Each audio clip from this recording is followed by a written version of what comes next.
The river was wild that morning when she spotted a man struggling in the current. Without thinking, she dove in, fighting the waves until she pulled him safely to shore. He was weak, silent, and carried no name. She nursed him back to strength, never asking who he was. But when he vanished days later, her world turned upside down. For the man she'd saved wasn't a stranger at all. He was her employer's hidden brother, long lost, and suddenly found. The storm came without warning, the way death sometimes does, quiet at first, then all at once. Clara Wynne had been mucking stalls when the sky turned the color of old bruises, purple and gray pressing down hard on the valley. The wind rose in a low howl, bending the grass flat, rattling the barn doors on their hinges. She straightened, pitchfork in hand, and felt the first cold drops hit her face like thrown gravel. Thunder rolled somewhere beyond the ridge, deep and patient, the kind that promised violence. She didn't waste time.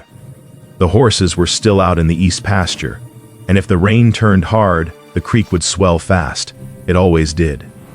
This land had a memory for water, carved deep into the gullies and washes, old scars from floods that came before she was born. She grabbed her coat from the nail by the door, shoved her arms through the sleeves, and ran for the stable yard. By the time she reached the gate, the rain was coming sideways. It hit like fists, cold and furious, turning the dust to mud in seconds. Clara pulled her hat down low and swung into the saddle, her mare snorting and shaking her head against the wind. The leather reins were already slick in her hands. She kicked hard, and they moved out at a run, hooves pounding through the rising water that pooled in the low places. The world narrowed to rain and motion. She couldn't see more than 20 feet ahead. The sky had swallowed the horizon, and everything smelled like wet earth and lightning. Thunder cracked so close she felt it in her chest, a deep boom that rattled her ribs. You know, son, Her mare's ears flattened, but Clara leaned forward, murmuring low and steady, the way her father had taught her years ago when storms still frightened her. Easy now, easy. The pasture fence came into view, sagging and dark in the downpour. She could see the horses clustered near the far end, heads low, tails to the wind. Relief flickered through her, brief and sharp. She dismounted, boots sinking into the mud, and began working the latch on the gate. Her fingers were numb, clumsy, the metal fought her. She cursed under her breath and yanked harder. That's when she heard it, a sound beneath the rain, low, distant, like the earth tearing open. Clara froze, water streaming down her face. She turned toward the creek, and her stomach dropped. The water was coming, not the creek she knew, lazy and shallow, the kind you could wade through on a hot day. This was something else, a wall of churning brown water, thick with branches and debris, roaring down the gully like a living thing. It swallowed the banks, clawed at the roots of the cottonwoods, tore fence posts out of the ground as if they were nothing. And there, caught in the middle of it, was a man. Clara's breath stopped.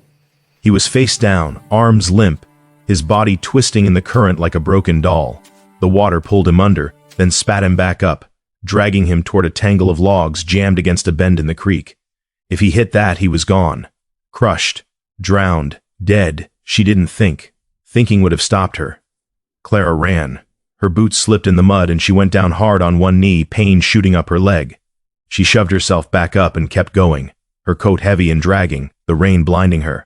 The creek was still rising, spilling over the banks, and she could hear it now, the roar of it, the way it swallowed every other sound in the world. She reached the edge just as the man's body tumbled past, close enough to see the pale flash of his face above the water. Without hesitating, Clara threw herself in. The cold hit her like a punch. It wasn't water. It was ice and stone and fury, slamming into her chest, stealing the air from her lungs. The current grabbed her immediately, yanking her downstream, and she fought it with everything she had, kicking hard, arms thrashing. Her hat tore free and vanished. Her coat filled with water, dragging her down. She couldn't see him. The water was too dark, too fast. Panic clawed at her throat. Then lightning split the sky, white and blinding, and for one instant she saw him, 10 feet ahead, rolling toward the logs. Clara lunged. Her hand shot out, fingers closing around fabric, and she hauled him toward her with a strength she didn't know she had. He was dead weight, limp and heavy, and the current screamed around them both, trying to tear them apart. She kicked toward the bank, but the water was too strong. It pulled them sideways, spinning them, and her shoulders slammed into something hard, a submerged rock maybe, or a piece of fence. Pain exploded through her, white and sharp. She gasped, swallowed water, choked. Her grip loosened. No. She tightened her fist in his coat and kicked again, harder, her legs burning. Her boots scraped against the bottom, and she realized the water was shallower here, the current weaker. There was a fallen cottonwood ahead, its roots still clinging to the bank, branches reaching out over the water like skeletal fingers. Clara dragged him toward it, one desperate lunge at a time. Her hands found a branch, thick and solid, and she wrapped her arm around it, holding them both against the pull of the current. Thunder boomed again, so loud it shook the ground. Rain hammered down, relentless. She didn't know how long she held on. Time stretched thin, measured only in the burn of her muscles and the ragged sound of her breathing. But slowly, inch by inch, she pulled them toward the mud bank, her boots finding purchase in the slick clay. When she finally dragged him onto solid ground, she collapsed beside him, chest heaving, water streaming from her hair. Her hands were shaking so hard she couldn't make a fist. The man didn't move. Clara rolled onto her knees, coughing, and leaned over him. His face was pale, lips blue, eyes closed. She pressed her ear to his chest and heard nothing but the rain. Panic surged again, hot and sharp. "Come on," she whispered. "Come on." She tilted his head back, pinched his nose, and breathed into his mouth the way the old doc had shown her once, years ago when a ranch hand fell from a horse. One breath. Two. She pushed hard on his chest, counting under her breath, her arms aching. Nothing. "Damn you, breathe." She pushed again, harder this time, and suddenly he convulsed. Water spilled from his mouth and he choked, gasping, his whole body jerking. Clara grabbed his shoulder and turned him onto his side as he coughed up half the creek, his breaths coming in ragged, wet heaves. She sat back, her own breath shuddering out of her in a rush. Relief hit so hard it made her dizzy. He was alive. For a long moment, neither of them moved. The rain softened, just a little, and the world came back into focus. The sound of the creek still roaring behind them, the distant whinny of her mare somewhere in the dark, the cold seeping into her bones.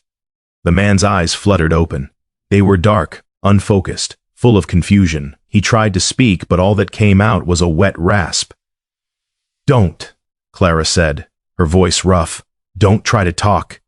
He blinked at her, rainwater running down his face, and then his eyes closed again. His head lolled to the side. Clara looked around. The pasture was flooded, the fence half gone.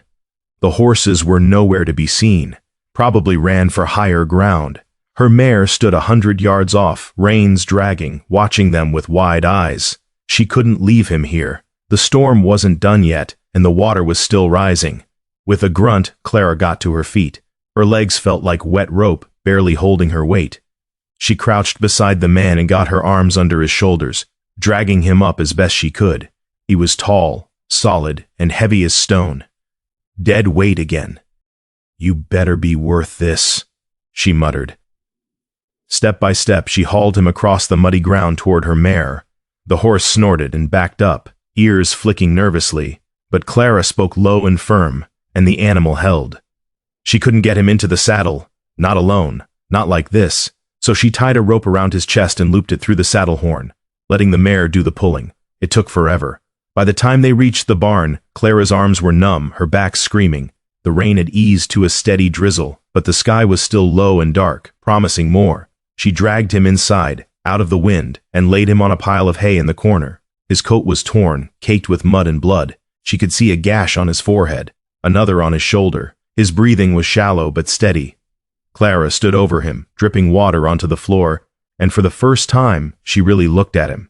He was young, maybe 30, maybe a little older.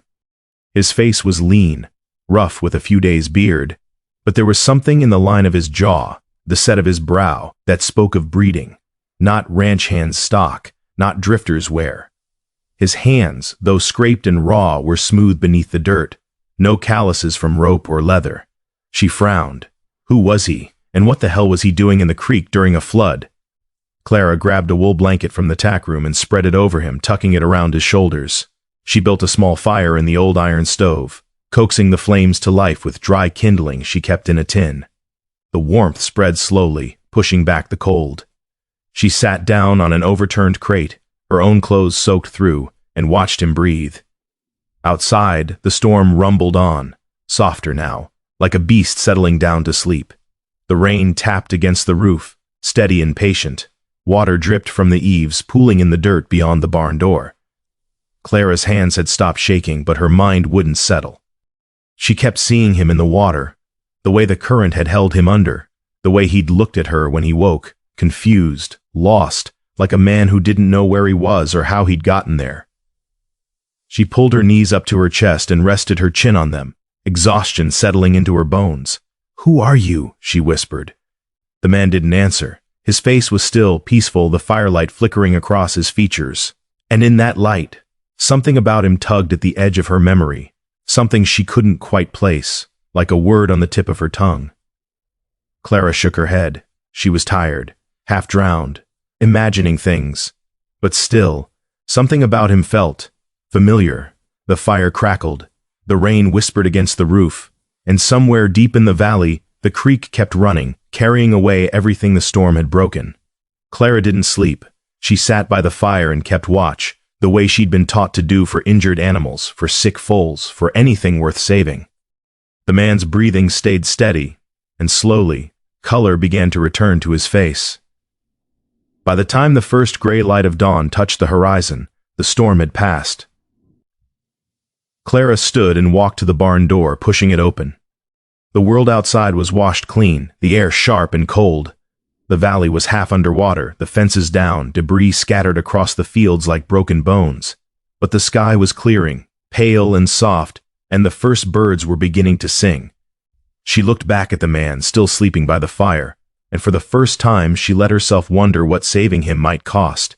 Because men didn't just fall into creeks by accident, and men with hands that soft didn't belong on ranches like this. But when morning light touched his face, something about him felt dangerously familiar, and Clara Wynne had never been good at leaving mysteries alone. The rain softened by mid-morning, turning to mist that hung low over the valley like smoke. Clara stood in the barn doorway, a tin cup of coffee cooling in her hands, and watched the world take shape through the gray. The pastures were lakes now, flat and still, reflecting nothing but sky. Fence posts jutted up like grave markers. Somewhere beyond the ridge, a cow lowed, lonely and lost. Behind her, the man still slept.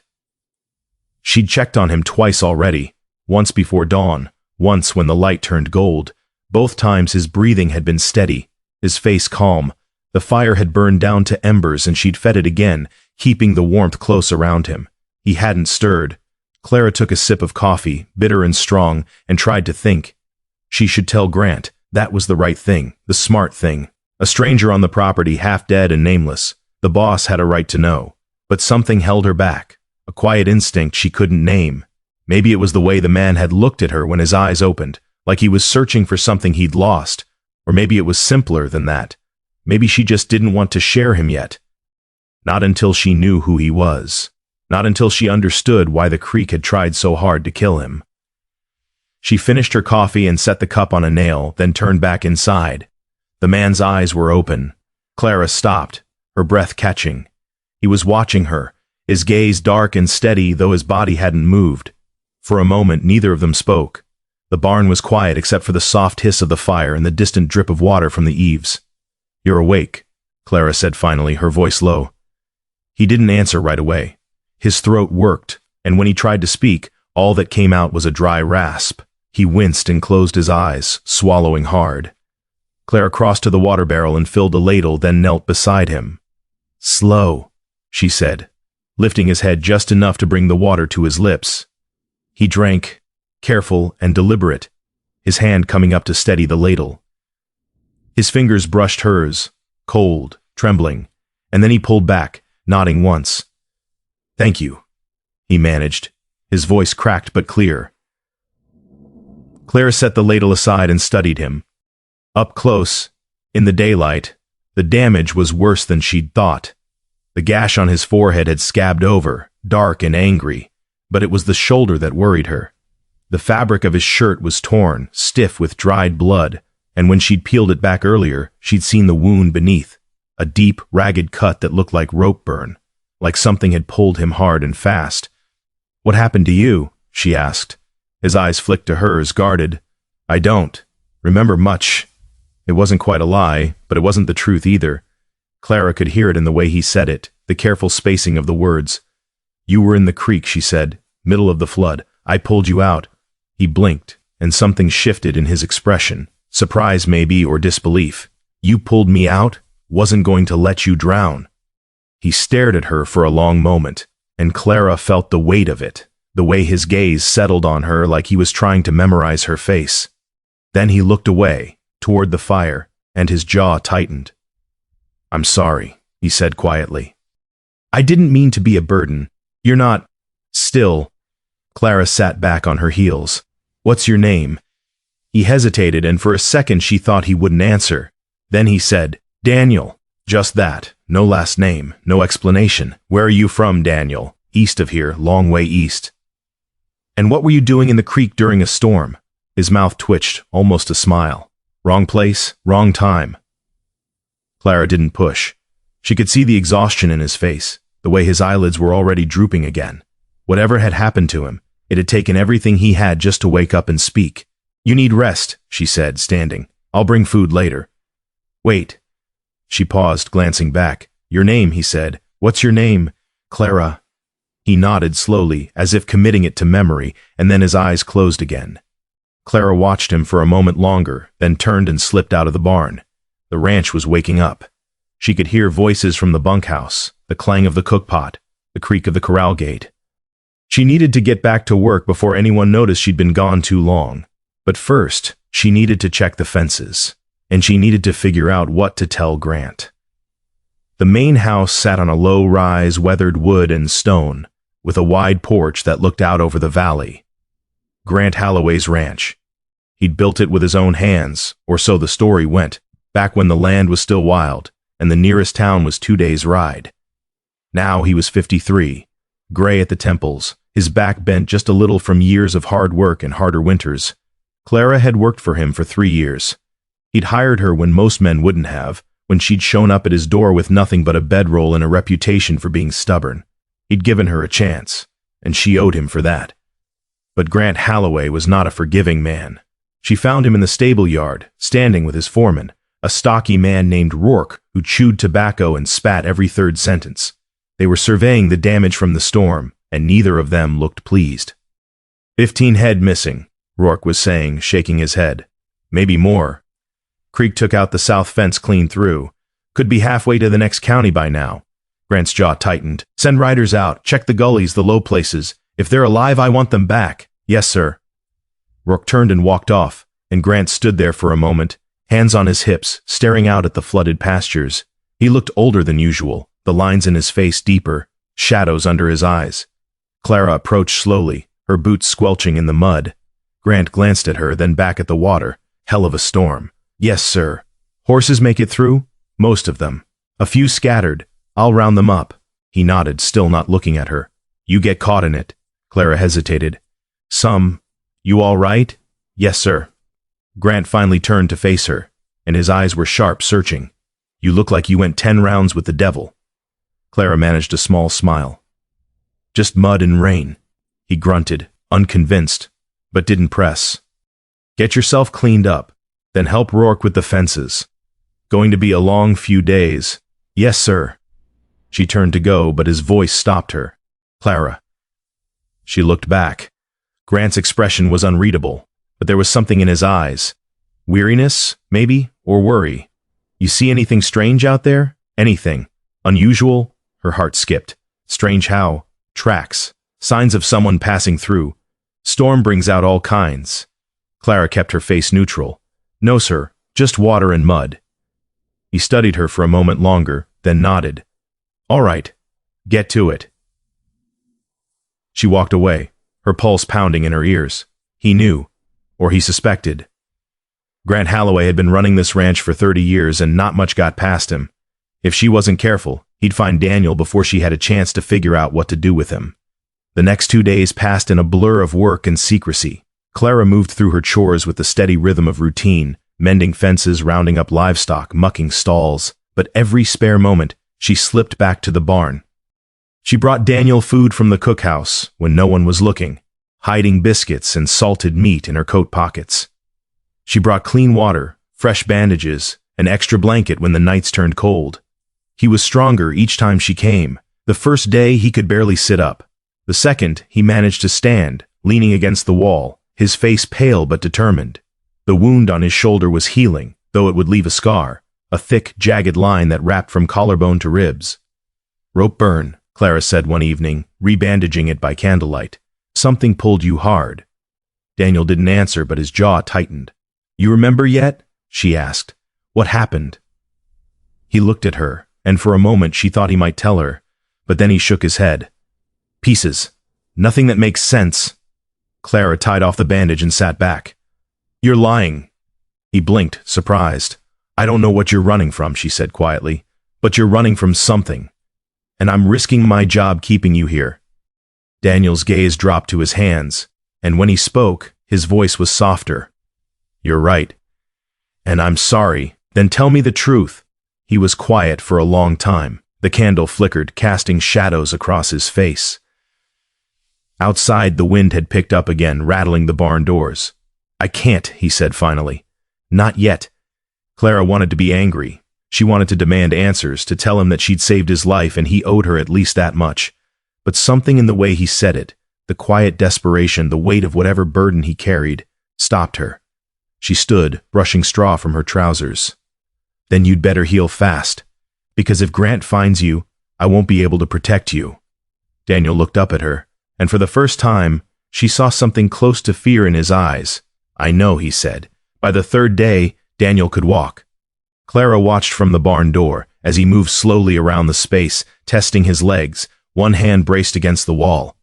He was careful, deliberate, but there was strength coming back into him, a steadiness that hadn't been there before. And there was something else, too, something she'd started to notice, the way he moved, the way he held himself, even injured, even dressed in torn clothes and covered in dirt. There was a grace to him that didn't belong to ranch work. His posture was too straight, his hands too careful. When she brought him food, he waited until she sat before he ate. When he spoke, his words were measured, polite, like someone used to dining rooms and formal dinners. Not a drifter, not a farmhand. Someone else. "Where'd you learn to talk like that?" Clara asked one evening, handing him a tin plate of stew. He paused, spoon halfway to his mouth. "Like what?" "Like you're sitting in a parlor instead of a barn." Daniel smiled, just a little. "Old habits." "From where?" "Back east." He took a bite, chewed thoughtfully. "Long time ago." Clara sat on the crate across from him, her own plate balanced on her knee. "You don't seem like the kind of man who ends up in a creek." "No," he agreed quietly. "I don't suppose I do." She waited, but he didn't elaborate. The silence stretched between them, comfortable but heavy with unspoken things. Finally, Daniel set his plate aside and looked at her. "Why are you helping me?" Clara shrugged. "Seemed like the right thing, even though you don't know who I am, even though—" He studied her, and something shifted in his expression. Gratitude, maybe, or something deeper. "Not many people would, maybe not. You're risking a lot, I know." Daniel leaned back against the wall, his gaze distant. "I won't forget this. What you've done for me." Clara didn't answer. She just nodded, and they finished their meal in silence. That night, after the ranch had settled into sleep, Clara lay in her bunk and stared at the ceiling. She could still see Daniel's face in the candlelight, the way he'd looked at her when he said those words. There was a weight to him, a gravity that pulled at something inside her chest. She didn't know him, didn't trust him, not fully. But there was a part of her, some quiet, stubborn part, that believed he was worth saving, even if she didn't understand why yet. Outside, the wind whispered through the valley, carrying with it the smell of rain and distant thunder. Another storm was coming, slower this time, but just as inevitable. And somewhere in the main house, Grant Holloway stood by his window, staring out at the dark, a faded photograph clutched in his weathered hands. But secrets, like water, find cracks to slip through, and his name would soon reach the wrong ears. The sun returned on the fourth morning, breaking over the ridge like a promise kept. Clara woke to gold spilling through the cracks in the bunkhouse wall, warm and clean, washing away the gray that had clung to the valley for days. She lay there for a moment, listening to the world wake up, birds calling from the cottonwoods, the distant lowing of cattle, the soft creak of the windmill turning in the breeze. It felt like breathing again. She dressed quickly, pulling on her work shirt and rolling up the sleeves, then stepped outside into air that smelled of wet earth and new grass. The pastures were still waterlogged, but the standing pools were shrinking, soaking back into the ground. Fence posts that had been underwater yesterday now stood half exposed, leaning but intact. The ranch was healing. Clara made her way to the barn, her boots squelching through mud that was already beginning to dry at the edges. She pushed open the door and found Daniel awake, sitting on a hay bale near the window, watching the sunrise. He glanced at her, and something in his expression softened. "Morning, morning," Clara replied, setting down the bundle she'd brought. "Fresh bread, a jar of honey, 2 tin cups. You sleep?" "Some." She handed him a cup and poured coffee from the pot she'd carried over, still hot from the cookhouse stove. The steam curled between them, and they drank in silence, the sunlight slanting through the window and turning the dust motes to gold. Daniel looked better. The pallor had left his face, and his eyes were clearer, sharper. The wound on his shoulder was still bandaged, but he moved with less pain now, his body remembering its strength. "You planning to hide in here forever?" Clara asked after a while, her tone light but serious underneath. Daniel smiled faintly. "Not forever. Then what?" He looked down into his cup. "I don't know yet." Clara studied him, the way the morning light caught the line of his jaw, the quiet weight he carried in his silence. She wanted to push, to demand answers, but something held her back. Maybe it was the way he'd started to trust her. Small things, like eating when she brought food, like speaking without guarding every word. Maybe it was the way she'd started to trust him, too. "Well," she said finally, "until you figure it out, you could make yourself useful." He looked up, surprised. "Ranch doesn't fix itself," Clara continued. "Fences down, stock scattered. If you can walk, you can work." Daniel set his cup aside and stood, testing his weight. He nodded once. "All right?" "Good." Clara finished her coffee and turned toward the door. "Let's start with the east pasture. Rourke's crew will be on the west side today. We stay clear of them, we'll be fine." Daniel followed her out into the sunlight, and for the first time since the flood, he stood on solid ground under an open sky. They worked through the morning, side by side, their voices low and their movements careful. Clara showed him how to brace the fence posts, how to string wire tight without snapping it, how to read the land for soft ground that wouldn't hold. Daniel was slow at first, his hands uncertain, but he learned fast. And there was something about the way he worked, deliberate, patient, almost reverent, that surprised her. He didn't complain, didn't ask for breaks, just kept at it, his shirt sticking to his back with sweat, his hands blistering where the wire bit into his palms. At one point, a young calf wandered close, curious and skittish. Clara expected Daniel to shoo it away, but instead he crouched down, holding out his hand, his voice low and soothing. "Easy now. No one's going to hurt you." The calf took a hesitant step forward, sniffing his fingers, and Daniel smiled, a real smile, warm and unguarded. He stroked the animal's head, his touch gentle, and the calf leaned into it, trusting. Clara watched from a few feet away, something twisting in her chest. "You're good with them," she said quietly. Daniel glanced up, the smile fading but not disappearing entirely. "My mother kept horses, back when I was young. She used to say animals know your heart before you do. She sounds wise." She was. His voice softened. "She died when I was 15. Clara didn't know what to say to that, so she just nodded. After a moment, Daniel stood, and the calf trotted off toward the herd. They went back to work, but the silence between them had changed. It was still quiet, but it wasn't empty anymore. By midday, the sun was high and hot, burning off the last of the dampness. Clara called a break, and they sat in the shade of an old oak, sharing water from a canteen and the bread she'd brought. Daniel leaned back against the trunk, his eyes half closed, and for the first time since she'd pulled him from the creek, he looked almost at peace. "This place," he said after a while. "It's beautiful." Clara followed his gaze across the valley.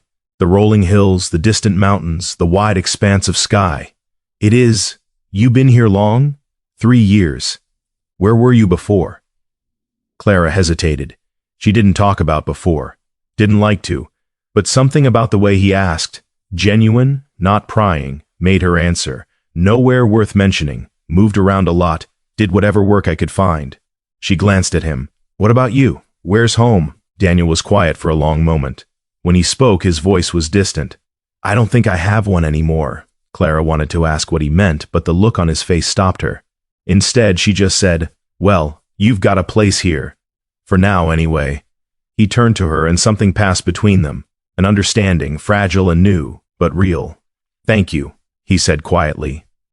Clara nodded and looked away, her chest tight with something she couldn't name. The days that followed fell into a rhythm. Mornings, Clara would bring coffee and whatever food she could sneak from the cookhouse. They'd drink it together as the sun rose and then they'd head out to work. Fences, livestock, whatever needed fixing. Daniel grew stronger with each passing day, his movements more confident, his laughter coming easier. And there was laughter now, small moments of it, unexpected and light. One afternoon, Clara tried to teach him how to rope a fence post, and he missed so badly the loop ended up tangled around his own boot. He'd stood there, looking down at himself, then up at her with such mock indignation that she'd laughed until her sides hurt. "City boy," she'd teased. "Guilty," he'd replied, grinning. Another time, they'd been mending a gate when a rooster came charging out of nowhere, all flapping wings in fury. Daniel had jumped back so fast he'd tripped over a water trough and landed flat on his back in the mud. Clara had tried to help him up, but she was laughing too hard, and he'd just lain there, shaking his head and grinning up at the sky. Defeated by poultry, he'd said, "That's a new low." Those moments, fleeting and fragile, felt like stolen time, like something precious that couldn't last. In the evenings, when the work was done, they'd sit outside the barn and watch the sunset. Sometimes they talked, sometimes they didn't. But the silence was comfortable now, easy, and Clara found herself looking forward to it more than she wanted to admit.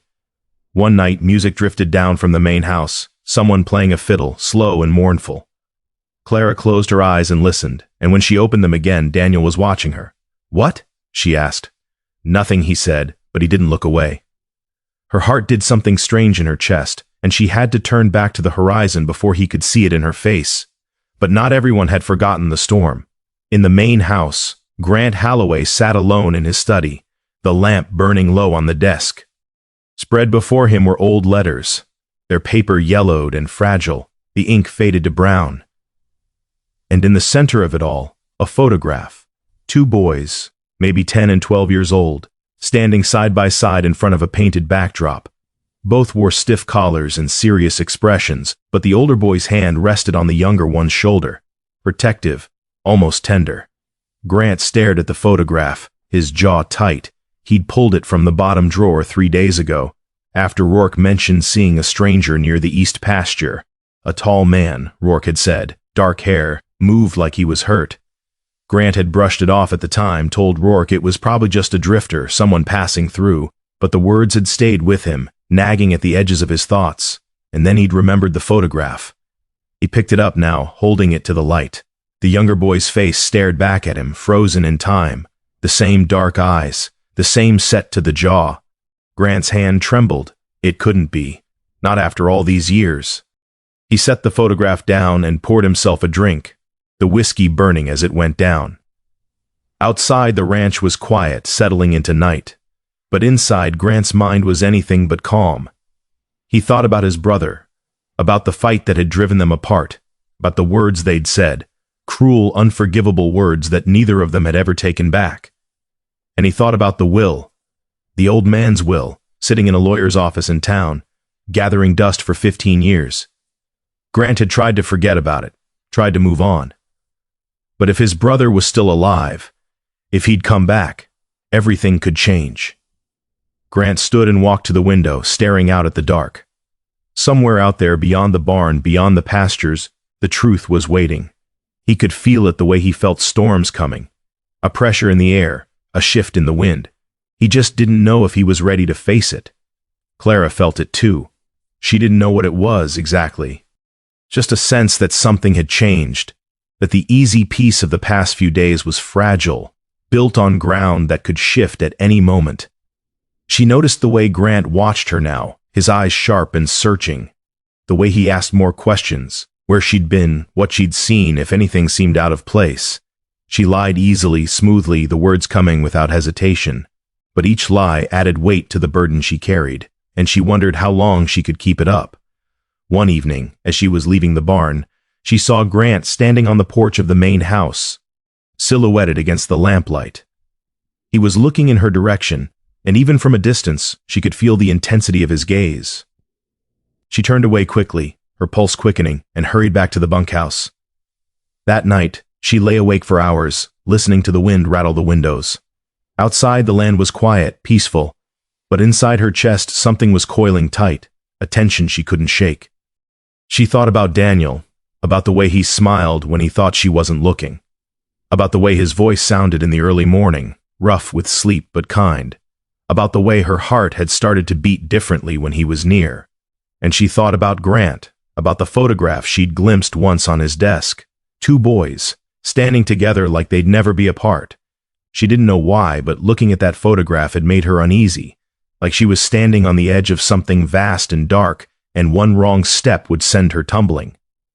Clara pulled the blanket up to her chin and closed her eyes, but sleep didn't come easy. The rider arrived just after dawn. Clara was in the barn, brushing down her mare, when she heard the sound of hooves outside. She stepped to the door and saw a man dismounting in the yard, dusty, road-weary, with a leather satchel slung over his shoulder. Grant met him on the porch, and they spoke in low voices, too quiet for Clara to hear. But she could see the way Grant's posture changed, the way his shoulders tensed. The rider handed him an envelope, and Grant stared at it for a long moment before tearing it open. Clara watched from the shadows as he read, his face going pale, then hard. His hands crumpled the paper and he looked up, scanning the ranch with eyes that burned. And then his gaze found the barn. Clara's breath caught. Behind her, Daniel stepped out of the back stall, wiping his hands on a rag. "What's wrong?" She didn't answer. Couldn't. Because she knew with a sudden, terrible certainty that whatever peace they'd built in these stolen days was about to end. And when the first rider from town arrived, the peace they'd built began to crumble under truth's shadow. The rider's horse stood in the yard, flanks heaving, dust still settling around its hooves. Clara stayed in the barn doorway, one hand braced against the frame, watching as Grant unfolded the letter with hands that shook just enough to catch the morning light. The paper was official. She could tell by the weight of it, the way it held its shape even in the breeze. Legal, final. Grant read in silence, his face going through changes like weather, confusion, then recognition, then something darker that made his jaw lock tight. Behind Clara, Daniel had gone still. She could feel him there, a presence at her back, and when she glanced over her shoulder, his face had lost all color. "What is it?" she whispered. He didn't answer. His eyes were fixed on Grant, and in them Clara saw something she'd never seen before, fear and resignation. Grant looked up from the letter, his gaze sweeping the ranch until it landed on the barn, on them. For a moment nobody moved. The world held its breath. Then Grant crushed the letter in his fist and started walking, not fast, not running, just steady, purposeful steps that ate up the distance between the house and the barn, each footfall deliberate as a hammer strike. Clara's heart hammered against her ribs. "Daniel, it's all right," he said quietly, but his voice was hollow. "What's happening?" He finally looked at her, and the sadness in his eyes made her chest ache. The truth. Grant reached the barn, and Clara stepped aside without thinking, her body moving on instinct. He walked past her like she wasn't even there, his focus entirely on Daniel. They stood facing each other in the dusty space between the stalls, morning light slanting through the cracks, illuminating the hay dust that hung in the air like fog. Grant spoke first, his voice low and dangerous. "Daniel Holloway." The name fell like a stone into still water. Clara's breath caught. "Holloway. The same name as Grant. The same name as—" "It's been a long time, Grant," Daniel said quietly. 15 years. Grant's hands were fists at his sides. 15 years and you come back now? Like this? I didn't plan to come back at all. Then why are you here?" Daniel's jaw worked, but he didn't answer. Couldn't, maybe. Clara's mind was racing, pieces falling into place too fast to catch. Brothers. They were brothers. Grant's brother, the one he never talked about, the one whose name was forbidden on the ranch. And she'd been hiding him, feeding him, trusting him. Oh God. Grant took a step closer, and his voice rose. "You left. You walked away from everything. From this land, from our father, from me. You said you wanted nothing to do with any of it. I know what I said. Then explain this." Grant threw the crumpled letter at Daniel's feet. "Explain why the hell a lawyer in town just sent me a notice saying the will's been reopened. Saying you're named as co-heir. That half this ranch belongs to you." The words hung in the air like smoke. Clara felt the ground shift beneath her. Co-heir. Half the ranch. Everything Grant had built, everything he'd worked for, suddenly split down the middle by a man who'd been gone for 15 years. A man she'd pulled from the creek. Daniel stared at the letter on the ground but didn't pick it up. I didn't ask for that. Like hell you didn't. I didn't even know. The old man had changed the will. Don't call him that. Grant's voice cracked like a whip. He was our father. And you broke his heart when you left. Daniel's composure finally wavered. He broke mine first. The silence that followed was thick enough to choke on. Grant's face twisted, anger and pain warring for control. You were always weak, always running from anything that required you to stay and fight, and now you come crawling back because there's money involved? That's not why I'm here. Then why? Grant shouted, his voice echoing off the barn walls. Why now, Daniel, after all this time? Why the hell did you come back? Because I had nowhere else to go. The words burst out of Daniel like something torn loose, raw and desperate. He took a breath, steadying himself, but his hands were shaking. I lost everything, my business, my home, everything I built. I was trying to get west, start over somewhere nobody knew my name. But the storm hit, and the bridge collapsed, and He stopped, his throat working. I ended up in the creek, he finished quietly. I wasn't trying to come here. I didn't even know I was on your land until I woke up in that barn. Grant stared at him, and for a moment something flickered in his expression, something that might have been sympathy or memory, but then it hardened again, and he shook his head. You expect me to believe that? That you just happened to wash up on my doorstep? It's the truth. Your truth was never worth much. Daniel flinched like he'd been struck. Grant, no.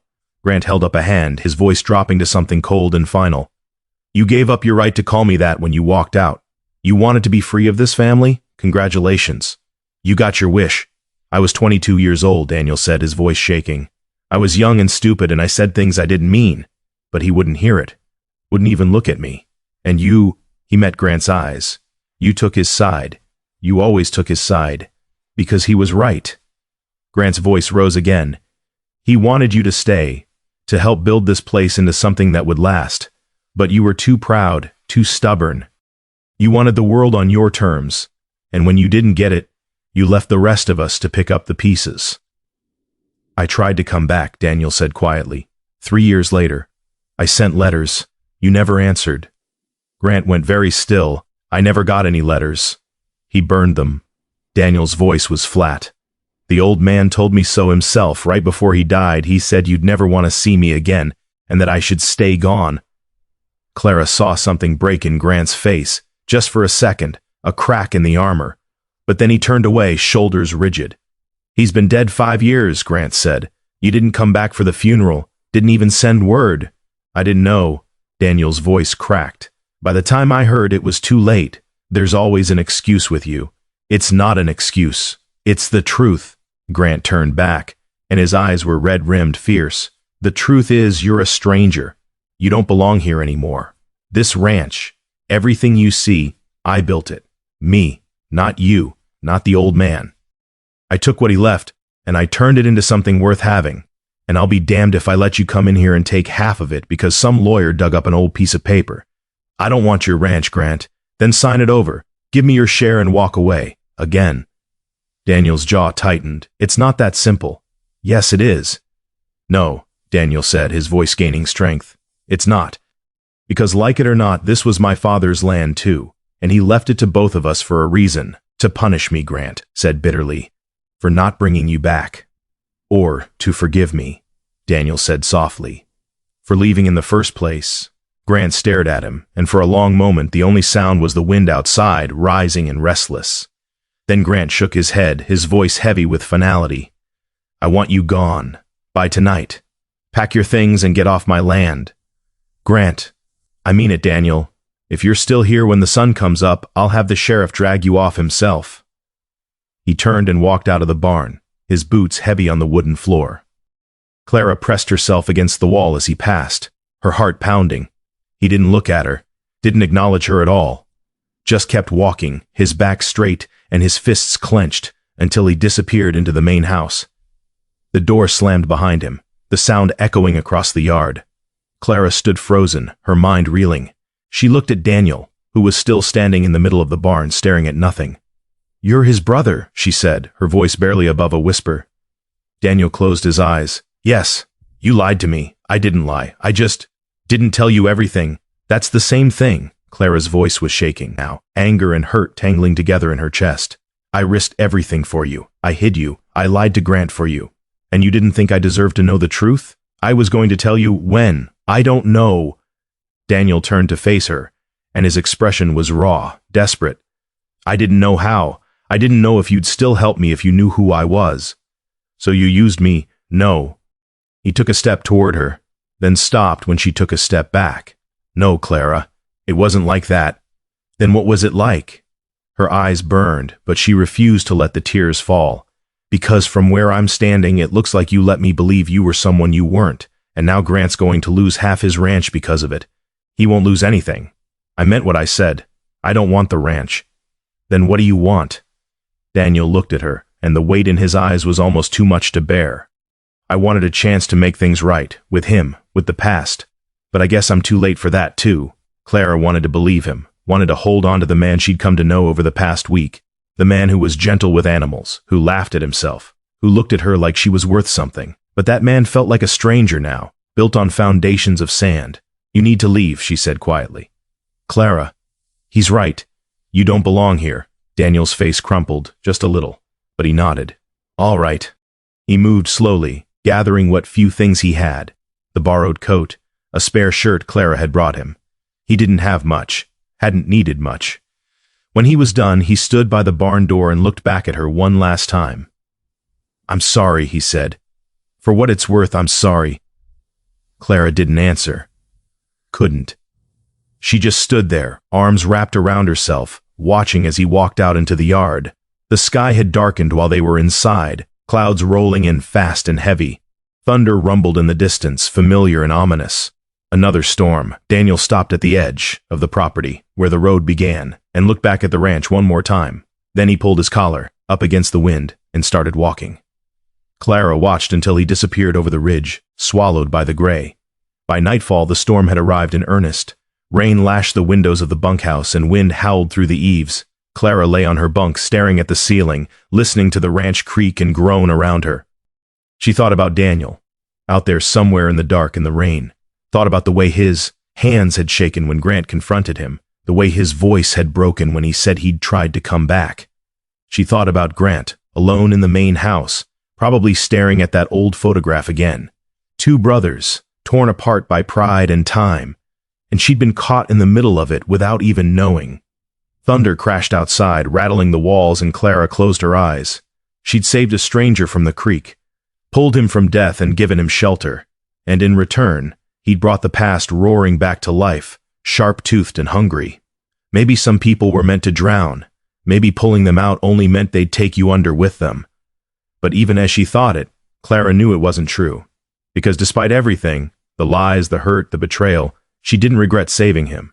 She just wished the truth hadn't cost so much. Outside, lightning split the sky and the rain kept falling. The next morning, the ranch felt emptier than the sky. But her heart refused to let the silence win. Autumn came early that year, sweeping through the valley like something hungry.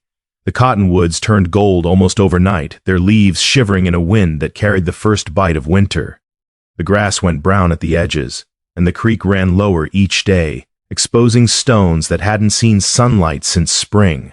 Mornings were cold enough to see your breath, and by midday the sun felt thin, distant, like it was already giving up. Clara worked through it all, her hands raw and her mind elsewhere.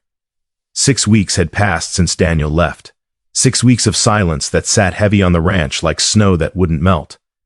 Grant barely spoke anymore, just gave orders in clipped tones and retreated to the main house before sunset. The other hands noticed but didn't comment. Everyone knew better than to ask Grant Holloway about his business. But Clara couldn't stop thinking about it, about him. She told herself it was just concern, that she'd saved his life once and felt responsible for what happened after. But late at night, lying in her bunk, she knew it was more than that. She could still see the way Daniel had looked at her in the barn, the way his voice had broken when he said he was sorry, and she wondered if he was still alive. So one morning, when Rourke mentioned needing supplies from town, Clara volunteered before anyone else could. "I'll go," she said, already reaching for her coat. Rourke raised an eyebrow. You hate going to town. Well, I'll make an exception. He shrugged and handed her a list, and by the time the sun was fully up, Clara was riding down the valley road, her mare's breath steaming in the cold air. But she didn't go straight to town. The river ran alongside the road for a few miles before cutting west through a stand of willows. Clara had passed this spot 100 times, never thinking much of it. But today she slowed her mare and turned off the main road, following the narrow path that wound down to the water. There, tucked back in the trees where the bank widened, was a shack. It wasn't much. 4 walls of weathered boards, a roof that sagged in the middle, one window covered with oilcloth instead of glass. The kind of place where miners used to stay during the boom years, back when there was still gold in these hills. Now it was just a shell, forgotten and falling apart. But smoke rose from the chimney, thin and gray. Clara dismounted and tied her mare to a tree, then walked slowly toward the shack. Her heart was pounding, though she couldn't have said why. Maybe because part of her had expected to find it empty. Maybe because she was afraid of what she'd find if it wasn't. She knocked, 2 soft raps against the warped door. Silence, then footsteps, slow and careful, and the door opened a crack. Daniel looked out at her, and Clara's breath caught. He was thinner, not just lean, but hollowed out, like something vital had been carved away. His face was shadowed with more than just a beard. There were dark circles under his eyes, lines that hadn't been there before.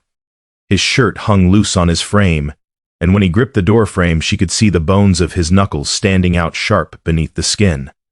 "Clara," he said, and his voice was rough, surprised. "Can I come in?" He hesitated, glancing back into the shack like he was ashamed of it, then stepped aside. The interior was dim and cold despite the small fire burning in a makeshift hearth. There was a bedroll in one corner, a few tin cans stacked by the wall, an overturned crate serving as a table. The floor was dirt, and the wind whistled through gaps in the boards. Clara turned to face him, and for a moment neither of them spoke. "You look," she started, then stopped, because there was no kind way to finish that sentence. "I know," Daniel said quietly. He closed the door and leaned against it, arms crossed over his chest like he was trying to hold himself together. "I'm managing." "Are you?" He didn't answer. Clara pulled a bundle from her coat, bread wrapped in cloth, some dried meat, a jar of preserves she'd taken from the cookhouse. She set it on the crate. "I thought you might need this." Daniel stared at the food like he didn't quite believe it was real. Then he looked up at her, and something in his expression cracked. "You shouldn't have come." "Probably not, if Grant finds out." "He won't." Daniel shook his head slowly. "You're risking too much for me. Again. Maybe." Clara met his eyes. "But I needed to know you were all right." "I'm not," he said, the words coming out flat and honest. "But I'm alive." "That's more than I deserve," Clara wanted to argue, to tell him that wasn't true, but the look on his face stopped her. He believed it. Believed he deserved this, the cold, the hunger, the exile. "What are you doing for work?" she asked instead. "Odd jobs. Whatever I can find. There's a mill a few miles west. I load lumber when they need extra hands. Doesn't pay much, but it's something." "And the town? What do they?" "They know who I am," Daniel said, cutting her off. His voice was bitter. "The Holloway mistake. The brother who abandoned his family and came crawling back for money. Word spreads fast out here." Clara's chest tightened. She'd heard the whispers herself, in the general store, at the feed office. People loved a scandal, especially when it involved someone like Grant, and Daniel had become the villain of the story without ever getting a chance to tell his side. "They're wrong," Clara said. Daniel smiled, but there was no warmth in it. "Doesn't matter, wrong or right, it's all the same in the end." He moved to the fire and crouched down, feeding it a few sticks of wood. The flames flickered higher, casting shadows across his face. "You should go," he said without looking at her. "Before someone sees you here. I don't care if they see me. I do." He turned to her, and his eyes were fierce. "You've already lost enough because of me. I won't let you lose your job, too. That's not your decision to make." "Clara, I'm not a child, Daniel. I can decide for myself what risks I want to take." He stood slowly, and the firelight caught the exhaustion in his face, the weight he carried. "Why are you doing this?" "Because someone has to." "That's not an answer." Clara looked at him, really looked at him, at the man she'd pulled from the creek, The man who'd made her laugh. The man who'd lied to her and broken her trust, but still somehow felt like someone worth saving. "Because I don't think you deserve to suffer alone," she said quietly, "no matter what anyone else thinks." Daniel stared at her, and for a moment she thought he might argue, but then his shoulders sagged, and he just nodded, too tired to fight. Clara stayed a little longer, making sure he ate some of the food she'd brought, making sure the fire would last through the night. They didn't talk much, there wasn't much left to say. But when she finally left, riding back toward the road, she felt the weight of what she'd done settle over her like a cloak. She'd crossed a line, chosen a side, and there was no going back from it now. At the ranch, things were falling apart in quieter ways. Grant's health had been declining for weeks. Nothing dramatic, just a slow unraveling that everyone pretended not to notice. He moved slower now, his breath coming short when he climbed the porch steps. His appetite had vanished, and his clothes hung looser on his frame. At night, Clara could see the lamp burning in his study long after everyone else had gone to bed. Rourke mentioned it once, in passing. "Boss doesn't look good. He's just tired," Clara said, but she didn't believe it. She'd seen the way Grant stared out at the valley, his expression distant and haunted, seen the way his hands shook when he thought no one was looking. Whatever was eating at him, it was more than just fatigue. It was guilt. One evening, Clara was crossing the yard when she heard voices from the main house. She slowed, instinct telling her to listen. Grant's voice, low and rough. "I want him found." Rourke's reply, cautious. "You sure about this, boss?" "I'm sure. Send 2 men. Tell him to check the river, the old mining camps, anywhere someone might hole up. And when they find him, a pause. Then bring him back. By force?" Another pause, longer this time. "If necessary." Clara's blood went cold. She hurried back to the bunkhouse, her mind racing. Grant was sending men after Daniel, armed men most likely, given the way Rourke had phrased the question. And if Daniel resisted, if he ran... She didn't let herself finish the thought. The next morning, Clara rode out again, earlier this time, while the ranch was still sleeping.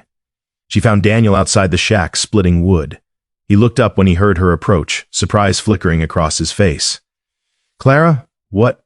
"You need to leave," she said, dismounting quickly. "Now, today." "What are you talking about? Grant's sending men after you. They're going to bring you back to the ranch, whether you want to go or not." Daniel set the axe down slowly. "When?" "I don't know. Soon. Maybe today, maybe tomorrow. But you can't be here when they come." He looked at her for a long moment, then shook his head. "Where would I go? Anywhere. West, south, just away from here. I'm done running, Clara. This isn't about running. It's about staying alive. If Grant wants to see me, then I'll see him. Maybe it's time we finish this." "Finished it?"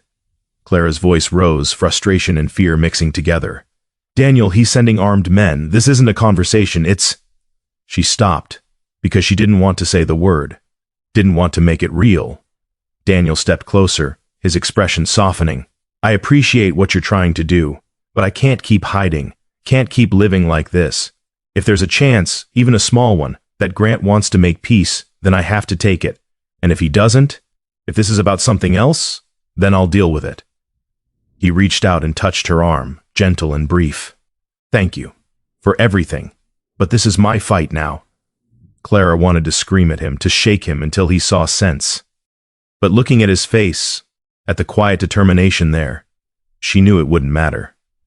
He'd made his choice. She rode back to the ranch in silence, the autumn wind cutting through her coat, and tried not to think about what dawn would bring. That night, Clara lay awake, listening to the ranch settle into darkness. She thought about Daniel, alone in that broken shack. Thought about Grant, sitting in his study with ghosts. Thought about herself, caught between 2 men who were both too stubborn to bend. Love and duty, mercy and loyalty. There was no right answer. No path that didn't lead to someone getting hurt. But as the hours crawled past and the sky began to lighten, Clara made a decision. She got dressed in the dark, pulled on her coat and boots, and slipped out of the bunkhouse. The ranch was still and quiet, the air sharp with cold. She saddled her mare quickly, her hands steady despite the fear coiling in her stomach. If Grant's men were riding out at dawn, then she'd be there first. She kicked her mare into a gallop, racing down the valley road as the first light touched the horizon. Behind her, in the stable yard, 2 riders were already mounting up. They carried rifles, their faces hard and expressionless, and they turned their horses toward the river without a word. But when the guns rode out at dawn, Mercy had no place left to hide. Morning broke red and violent over the valley, the sky bleeding crimson where the sun touched the horizon. Clara rode hard, her mare's hooves pounding the frozen ground, breath coming in clouds that tore away in the wind. The cold bit through her coat, but she barely felt it. Her mind was racing faster than her horse, calculating distances, praying she wasn't too late. Behind her, somewhere in the gray dawn, Grant's men were riding. She'd seen them mount up, seen the rifles in their hands, the grim set of their faces. Men who followed orders without question, men who wouldn't hesitate. The river appeared ahead, a dark ribbon cutting through the willows. Clara pulled her mare down the slope, branches whipping past, and burst through the trees onto the bank. The shack sat quiet in the early light, smoke rising from the chimney. Clara dismounted before her horse had fully stopped, stumbling in the mud. "Daniel!" The door opened, and he stepped out, still pulling on his coat. "Clara? What?" Then he heard it too, the sound of horses coming fast from the east. His face went pale. "You need to go, now. I'm not leaving you, Clara. I'm not leaving." The riders burst through the willows, two of them, just as Clara had feared. Rourke in the lead, a younger hand named Garrett beside him. Both carried rifles across their saddles, and when they saw Daniel, Rourke raised his hand to halt. They sat there for a moment, 30 feet away, horses shifting and snorting. Steam rose from the animals' flanks. The creek rushed behind them, indifferent and eternal. Rourke spoke first, his voice carrying across the distance. "Daniel Holloway, Mr. Grant wants you to come back to the ranch." Daniel stood very still, his hands loose at his sides. "And if I don't want to? That's not how this works. I'm not going back at gunpoint." Rourke's jaw tightened. "Don't make this harder than it needs to be. I'm not making it anything. I'm standing on public land minding my own business. You're the ones who rode out here with rifles." Garrett shifted in his saddle, nervous. He was young, maybe 20, and his hand kept drifting toward his gun, then away again, like he wasn't sure what he was supposed to do. Clara stepped forward, placing herself between Daniel and the riders. "Put the guns down." Rourke looked at her, and something like pity flickered in his eyes. "Clara, this isn't your fight." "Yes, it is. You don't understand what you're doing." "I understand perfectly." Her voice was steady, though her heart hammered against her ribs. "You're here to drag a man back against his will because your boss is too proud to come himself. That about right?" Rourke's expression hardened. "Mr. Grant's health is failing. He wants to make things right before—" He stopped, swallowed. "Before it's too late. But Daniel won't come unless we make him." "Then maybe he shouldn't come at all," Clara said. "Clara," Daniel said quietly behind her, "don't." But she didn't move, couldn't, because she knew if she stepped aside, this would end one of two ways. Daniel would be dragged back in chains, or someone would pull a trigger. And either way, blood would be spilled that couldn't be unspilled. Rourke stared at her for a long moment, then sighed and dismounted. Garrett did the same, following his lead. They stood there, rifles still in hand but pointed at the ground. "I don't want trouble," Rourke said, "but I've got my orders." "Then disobey them," Clara said. "I can't do that. You can. You just won't." Rourke's face darkened.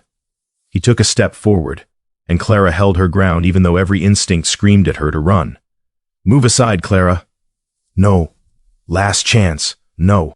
Rourke's hand tightened on his rifle, and for one terrible moment, Clara thought he might actually raise it, thought she might see a flash of gunpowder, and then nothing. But then Daniel's voice cut through the tension, quiet and firm. "Rourke, look at me." Rourke's eyes shifted past Clara to Daniel, and something in his expression changed. "I'm not going to fight you," Daniel said, "and I'm not going to run. If Grant wants to see me, then I'll come, but I'll come on my own terms, in my own time, not like this. That's not good enough. It'll have to be—" Rourke's jaw worked, frustration and duty warring on his face. Then Garrett spoke up, his voice uncertain. "Maybe we should just—" The gunshot cracked through the morning like a branch breaking. Everyone froze. Garrett's rifle was smoking, pointed at the ground, his face white with shock. I didn't mean—" But Clara wasn't listening. Because Daniel had made a sound, a sharp intake of breath, and when she turned, she saw blood blooming through his shirt, just above his hip. "Daniel." He staggered, one hand going to his side, and dropped to one knee. Clara caught him before he fell completely, her arms around his shoulders, and felt the warmth of his blood soaking through her sleeve. "I'm all right," he managed, but his voice was tight with pain. "You're not—" Rourke had crossed the distance in 3 strides, his face furious. He grabbed Garrett's rifle and shoved the younger man back. "What the hell did you do?" "I didn't mean to, it just went off." "Jesus Christ." Rourke looked at Daniel, then at Clara, his expression stricken. "I need to get him to a doctor." "No," Daniel said through gritted teeth. "No doctors. You're bleeding." "I said no." Clara was already tearing fabric from her shirt, pressing it against the wound. The bullet had grazed him, cutting a deep furrow along his ribs but not penetrating. Painful but not fatal. Not if they could stop the bleeding. "Help me get him inside," she said to Rourke. They lifted Daniel between them, carrying him into the shack and laying him on the bedroll. Clara worked quickly, her hands steady despite the fear coursing through her.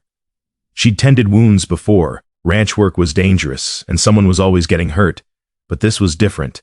This was Daniel. Behind them, Garrett stood in the doorway, pale and shaking. "I'm sorry. I'm so sorry." No one answered him. Clara finished bandaging the wound, then sat back, her hands stained red. Daniel's eyes were closed, his breathing shallow but regular. He'd be all right, eventually. Rourke stood near the fire, his face like stone. "I have to tell Mr. Grant." "Tell him whatever you want," Clara said flatly. "He's going to want to know that you shot his brother?" "Yeah, I imagine he will." Rourke flinched. "It was an accident. Doesn't matter. You brought guns to a conversation. This is what happens." He opened his mouth to respond, but footsteps outside cut him off. Everyone turned toward the door. Grant Holloway stood in the threshold, his face gray and his breath coming in short gasps. He looked smaller than Clara remembered, diminished, as if the ride out had taken the last of his strength. His eyes swept the room, Rourke, Garrett, Clara, and finally landed on Daniel, lying bloodied on the floor. "What have you done?" Grant's voice was barely above a whisper. Rourke stepped forward. "Sir, there was an accident. Get out." "Sir, I said get out." Grant's voice cracked like a whip, and both men flinched. "Both of you. Now." They went without another word, ducking past Grant and disappearing into the morning. The door swung shut behind them, and silence fell. Grant stood there, swaying slightly, staring at his brother.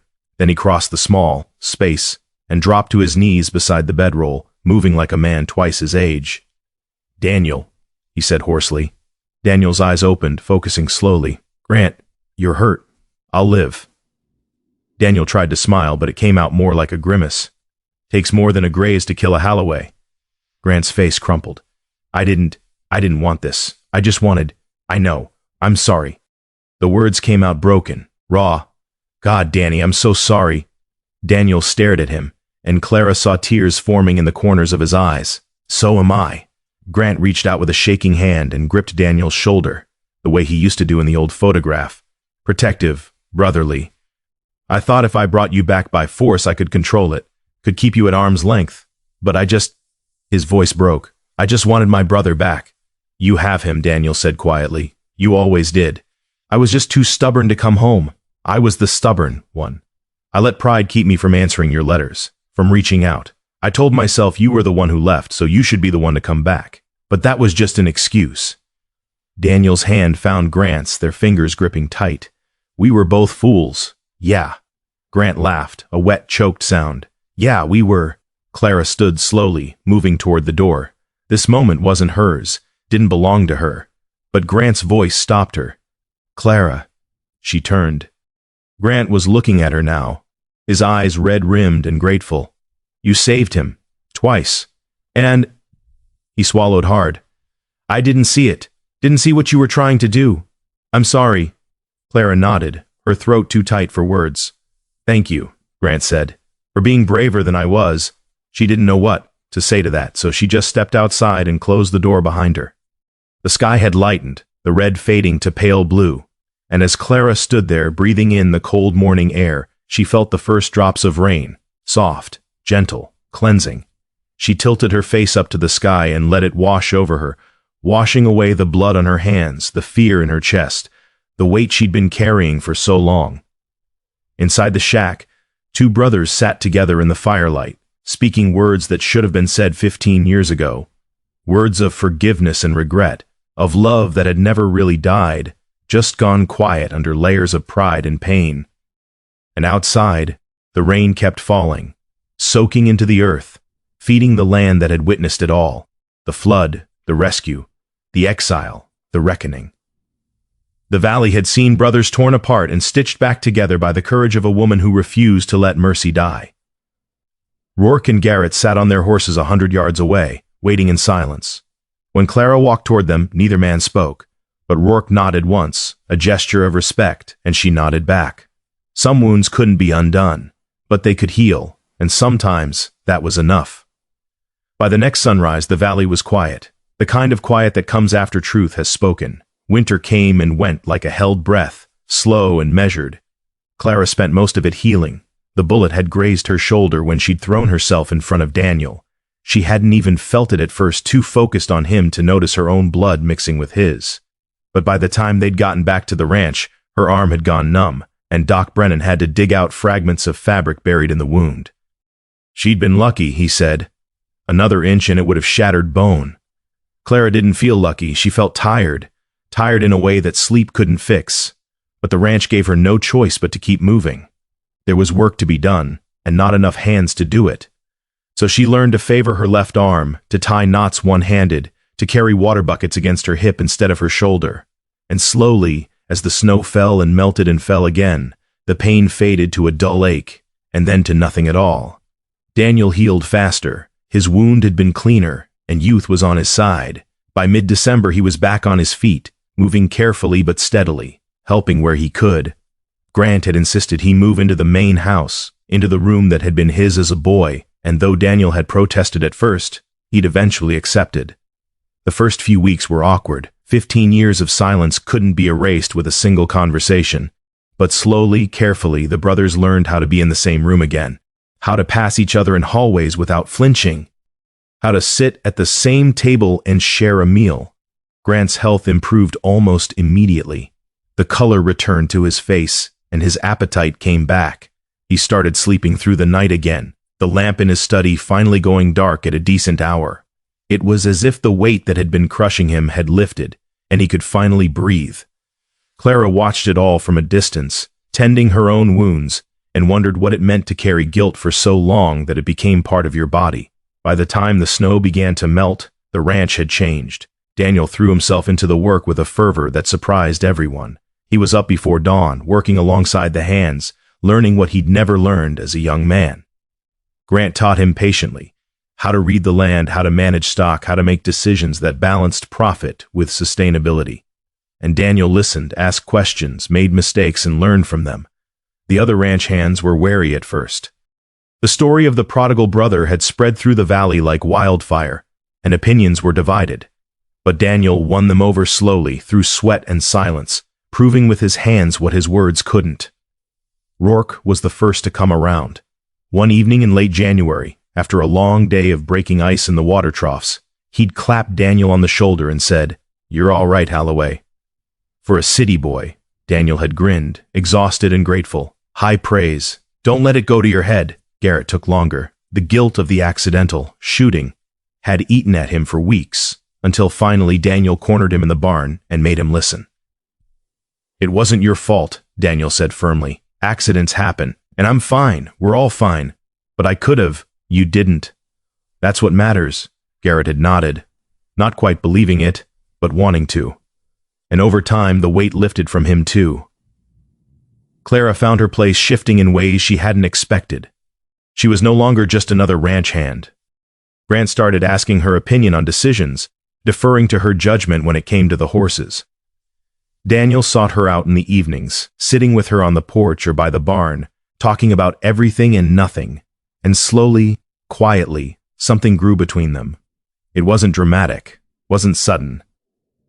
Just a gradual awareness that when he was near, her heart beat differently. That when he smiled at her, the world felt lighter.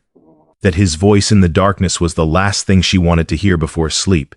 She didn't know if he felt the same. didn't ask. Some things didn't need words. One night in early March, they sat together watching the sunset, the sky turning gold and pink beyond the mountains. The air smelled like thaw and new growth, the land waking up after months of cold. "I've been thinking," Daniel said quietly. "Dangerous habit." He smiled. "Grant wants me to stay, permanently, become a partner in running the ranch." Clara glanced at him. "What do you want?" Daniel was quiet for a long moment, his gaze on the horizon. "I want to build something. Something that lasts. I spent 15 years chasing things that didn't matter, and I lost everything because of it. But this," he gestured at the valley, "this matters. Family matters. Land matters." "Then stay. It's not that simple." "Why not?" He looked at her then, and something in his expression made her breath catch. "Because I don't want to stay if you're going to leave." Clara's heart stuttered. "I'm not going anywhere." "You sure?" "I'm sure." Daniel held her gaze, and a smile slowly spread across his face. Genuine, warm, hopeful. "Good." They sat in silence after that, shoulders almost touching, watching the light fade from the sky. And Clara thought that maybe, just maybe, she'd found something worth staying for, too. Spring arrived in a rush of green and gold. The river ran gentler now, its banks dotted with wildflowers, lupine and Indian paintbrush, columbine and wild roses. The cottonwoods leafed out, their branches heavy with new growth, and the meadows turned lush and thick. Calves were born in the pastures, wobbly-legged and curious, and the ranch felt alive in a way it hadn't in years. Grant and Daniel worked side by side, mending fences that winter had damaged, repainting the barn doors, planning expansions. They didn't talk about the past much, didn't need to. The work was enough, a language of its own, speaking reconciliation through sweat and shared purpose. One afternoon, Clara found them laughing over a broken gate latch, both of them covered in mud, and something in her chest loosened. This was what healing looked like, not grand gestures or tearful confessions, but small moments of normalcy, stitching together the fabric that had been torn. The town took longer to come around, but it did eventually. When Grant and Daniel rode into the general store together, the whispers followed them, but Grant met every stare with a level gaze and Daniel with quiet dignity, and slowly the scandal lost its teeth. Mrs. Brennan, the doctor's wife, was the first to extend an olive branch. She stopped Clara outside the mercantile one day and said, "Your young man did well by his brother. Takes courage to come home." Clara had blushed and stammered that Daniel wasn't her young man, but Mrs. Brennan had just smiled knowingly and patted her hand. After that, others followed. Invitations to church socials, nods of greeting on the street, the slow, grudging acceptance of a community that valued redemption almost as much as it valued judgment. By late May, the ranch was transformed. The fences stood straight and strong, the barns gleamed with fresh paint, and the pastures were thick with healthy stock. Grant had hired 2 more hands, and the bunkhouse rang with voices and laughter in the evenings. Children came sometimes, the hands' families, neighbors' kids, running through the yard, playing by the creek under watchful eyes. Their laughter was bright and careless, the sound of a future being built. Clara stood on the porch of the main house one evening, watching the sun sink toward the mountains, and felt something she hadn't felt in years. Peace. Not the absence of struggle, but the presence of something deeper. The knowledge that she belonged here, that this land, these people, had become hers in a way she'd never expected. Daniel came up beside her, 2 cups of coffee in his hands. He offered her one without a word, and they stood together in comfortable silence. "You know what today is?" he asked after a while. Clara thought back. "May 23rd? 1 year. Since the flood?" She turned to look at him, surprised. A year. It felt like a lifetime and no time at all. "I was thinking," Daniel continued, his voice soft, "about that day, about how close I came to dying, and about you pulling me out of the water." He paused. "You didn't know who I was, didn't know what saving me would cost you, but you did it anyway. Anyone would have—" "No." He shook his head. "They wouldn't have. Most people would have looked the other way, or hesitated just long enough for it to be too late. But you didn't. You just dove in." Clara looked down at her coffee, uncomfortable with the weight of his gratitude. "I think about that moment a lot," Daniel said. "And I realize that you didn't just save my life that day. You saved Grant's too. And mine, again, when the bullets flew. You kept saving us over and over, even when we didn't deserve it. Everyone deserves saving, Clara said quietly. Daniel smiled. Maybe, but not everyone gets it. He turned to face her fully. I don't know if I believe in fate or divine providence or any of that, but I believe the river brought me here for a reason. To this place. To you. Clara's throat tightened. Daniel. I'm not asking for anything, he said quickly. I just wanted you to know that you changed everything, that you matter, that I... He stopped, the words catching. Clara set her coffee down on the porch rail and took his hand, threading her fingers through his. I know. He squeezed gently, and they stood like that as the sky turned from gold to amber to deep purple, the first stars appearing overhead.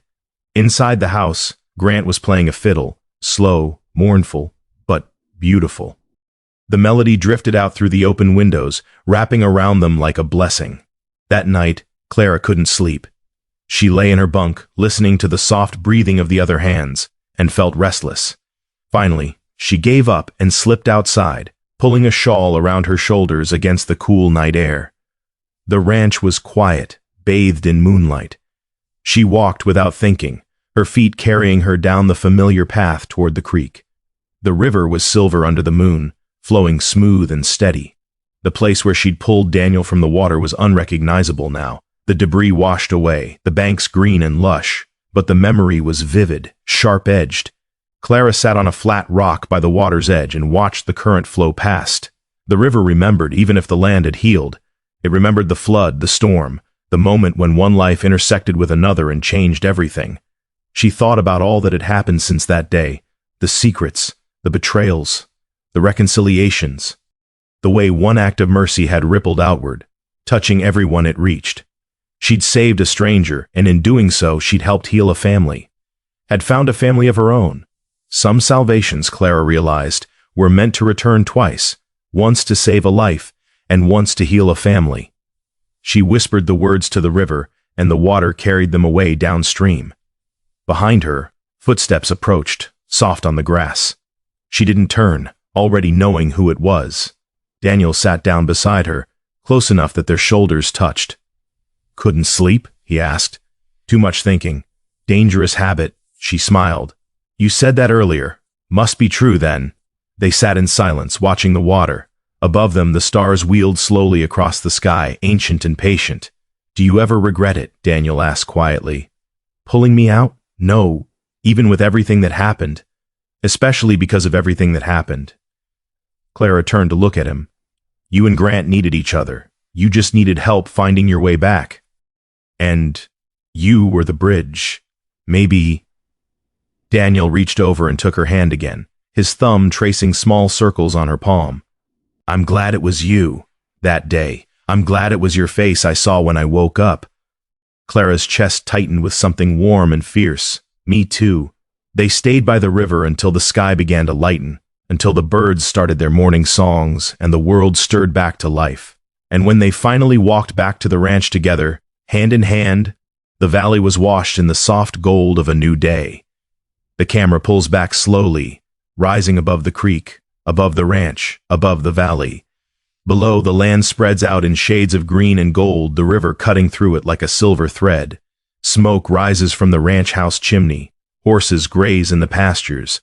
Two figures walk together across the yard, their shapes small but distinct against the vastness of the land. The sound of water blends with distant song. A fiddle playing somewhere, a woman's laughter, the wind through the cottonwoods. The past has not vanished. It lives in the scars on Daniel's shoulder, in the old photograph on Grant's desk, in the place where the creek once tried to take a life and gave it back instead. But the past is no longer a wound, just a story, just a scar that tells where kindness won, and the river keeps flowing, carrying it all, the pain and the healing, the broken and the mended, downstream toward something new. Peace at last.